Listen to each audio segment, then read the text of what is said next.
Dunia promosi influencer kembali memicu perdebatan setelah Aurel Hermansyah menjadi sorotan karena mempromosikan produk coklat murah yang disebut sebagai coklat premium dalam siaran langsung di media sosialnya. Istri Atta Halilintar itu terlihat menawarkan paket coklat seharga sekitar 60 hingga 70 ribu rupiah yang berisi 6 toples kecil dengan kemasan menarik. Dalam siaran langsung tersebut, Aurel memperlihatkan isi produk sambil menyebut seluruh coklat di dalamnya sebagai coklat premium. Ia bahkan mencicipi salah satu varian dan mengatakan produk tersebut disukai anak-anak serta bisa dijadikan hadiah menarik. Namun, promosi tersebut justru memicu kritik dari netizen yang budiman yang menilai klaim premium terhadap produk murah itu berlebihan dan berpotensi menyesatkan publik. Sejumlah netizen yang berbakti mempertanyakan tanggung jawab moral influencer dalam mempromosikan produk kepada jutaan pengikutnya. Beberapa konten kreator seperti Om Polos juga ikut menyoroti promosi itu karena dianggap tidak sebanding dengan kualitas yang diklaim. Perdebatan pun semakin meluas, dengan sebagian publik menilai praktik promosi tersebut sebagai contoh overclaim yang dapat memengaruhi kepercayaan konsumen terhadap ulasan para influencer di media sosial.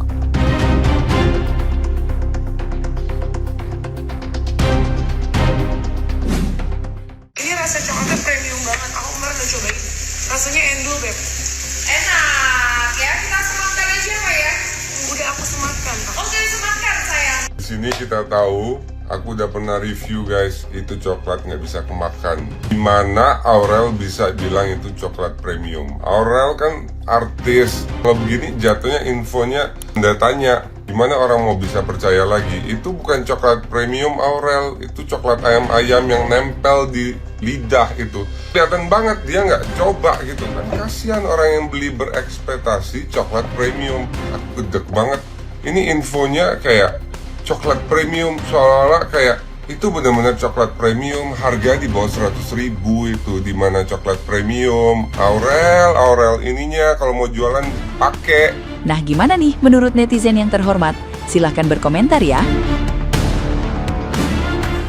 Oke, terlepas dari brand ini, kalian tahu nggak sih kenapa beberapa brand coklat yang murah tuh biasanya ada sensasi nyetak atau nempel di langit-langit mulut kita. Jadi penyebabnya itu adalah karena lemak yang dipakai. Kalau misalkan coklat yang asli, lemak utama itu berasal dari cocoa butter yang dia tuh punya titik leleh seperti tubuh kita. Sehingga waktu kita makan coklat otomatis dia langsung lumer dan terasa creamy di mulut. Tapi di beberapa brand coklat yang murah untuk efisiensi harga biasanya itu lemaknya diganti dengan lemak nabati seperti minyak sawit. Nah, lemak ini tuh punya karakteristik yang berbeda. Dia punya titik leleh yang lebih tinggi otomatis dan juga lebih waxy. Akibatnya apa? Jadi waktu kita makan otomatis dia akan ada rasa lebih tebel, lebih lengket dan juga ada sensasi kayak nyetak gitu di langit-langit mulut kita.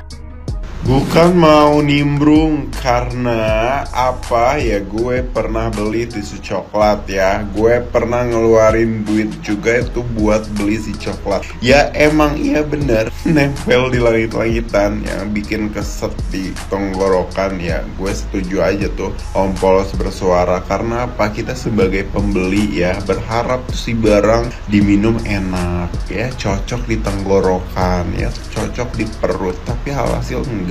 Ngapain saya ngapain?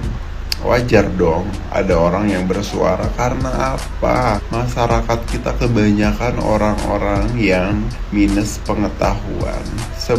Gue juga pernah soalnya ngalamin. Makanya gue bersuara kayak gini. Kalau nggak ngalamin ngapain gue repot-repot ngoceh ngomong? Pikir aja Aurel.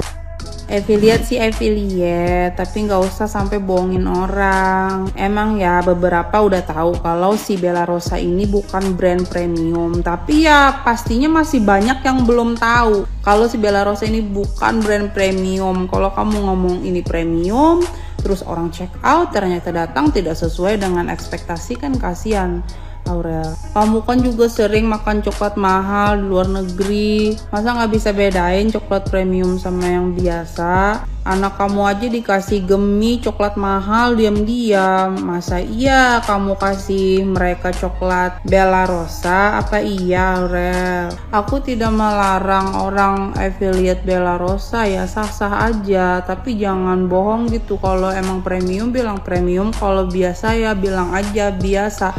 Kan masih ada hal lain yang bisa ditonjolkan. Misalnya packagingnya bagus, harganya terjangkau. Kalau mau kasih hampers low budget bisa nih gini. Nggak usah lu bilang itu coklat premium, itu bukan coklat premium, nipu orang namanya.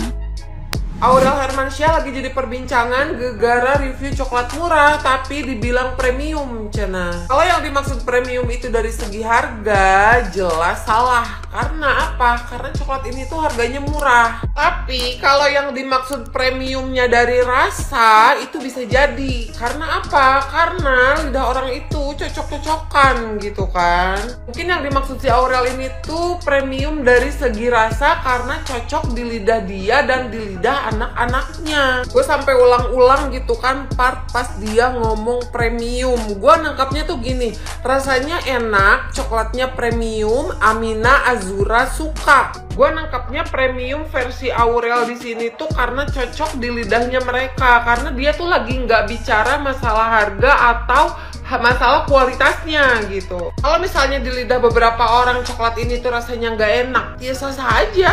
Kan selera orang beda-beda. Contoh misalnya gua gitu kan, gua kan nggak suka makanan manis. Mau dikasih makanan semahal apapun, se-eksklusif apapun, kalau rasanya itu manis atau manis banget sampai giung, itu di gua tuh nggak cocok, pusing. Jadi ceritanya si Aurel tuh dikomplain banget sama si Om Polos ya, gara-gara nge-review si coklat itu tuh gak jujur menurut Om Polos. Karena coklat yang dibilang enak banget kata si Aurel itu tuh ternyata pada saat dibeli si Om Polos ternyata gak enak banget gitu ya. Dan Om Polos bilang kalau dia meragukan keartisan seorang artis selevel Aurel tuh kok bisa berbohong pada saat nge-review coklat gitu ya. Dan ini sempet jadi apa ya, tontonan seru sih di TikTok FVP kita gitu ya. Jadi aduh, kita di sisi sebagai penonton ya memang yang namanya nge-review tuh kalau bisa sejujur-jujurnya ya, karena betapa pentingnya kita pada saat dapetin honest review seseorang tuh itu sangat berharga banget ya. Dan sedangkan ya mungkin ini bentuk kayak emosionalnya Om Polos kali ya, saking keselnya jadi dia intonasi agak tinggi gitu ya, dan agak sedikit kasar kali ya gitu. Kalau gue baca-baca komennya juga tuh dulu katanya si Aurel tuh sempat pindah sekolah gara-gara dimarahin sama security lah katanya gitu, atau apa gitu ya. Karena sebenarnya si Aurel tuh sebaik itu gitu ya, sempat ngebales videonya si Om Polos dengan membalas semoga banyak rezekinya gitu si orang yang satu ini katanya. Cialah, polos banget sih Aurel. Terjadi sedikit kegegeran karena salah seorang selebgram yang juga merupakan anak dari artis papan atas Indonesia itu ketahuan bohong atau terindikasi atau diduga bohong ketika melakukan live jualan di akun sosmednya. Jadi ceritanya si mbak-mbak selebgram ini dia itu jualan live kue kering yang itu cukup terkenal karena konsumennya banyak. Salah satu yang terlaris di marketplace, si mbak-mbak selebgram itu bilang kalau katanya kue kering itu adalah kesukaan anaknya dia. Kira-kira kayak gitulah. Directionalnya tidak tepat seperti itu, tapi dia ngomong kalau anak dia suka banget sama kue kering ini. Masalahnya adalah kue kering ini tuh banyak orang yang tahu. Ya secara dia salah satu yang terlaris di berbagai marketplace. Dan kue kering ini termasuk yang harganya ekonomis. Which is kalau kue kering harganya ekonomis, ya jangan harap dia menggunakan bahan-bahan yang oke. Jangan berharap dia menggunakan bahan-bahan yang premium. Karena kalau kue kering itu bahan yang digunakan sangat menentukan rasa yang didapatkan. Dan para netizen sangat tidak percaya kalau si mbak-mbak selebgram ini memberi makan kue kering ini pada anak-anaknya. Apalagi sampai mengatakan kalau anaknya suka banget sama kue kering ini. Sebenarnya nggak masalah kalau misalkan mbak-mbak selebgram ini dan keluarganya menjadi bintang iklan kue kering ini. Ya namanya juga iklan kan nggak sebenarnya dia beneran makan itu atau pakai itu. Tapi masalahnya itu dia omongkan di live-nya dia. Dan ini tuh bukan iklan. Setahu saya belum ada klarifikasi langsung dari mbak-mbak ini. Tapi ya kita lihat bagaimana setelah ini, apakah si mbak-mbak selebgram ini bikin klarifikasi atau apa. Karena yang jelas netizen sangat meragukan mbak-mbak selebgram ini ngasih kue kering ini pada anak-anaknya. Apalagi bilang kalau ini kesukaan anak-anaknya. Karena ya mbak-mbak selebgram ini hidupnya sangat amat sangat mewah gitu. Gimana menurut kalian?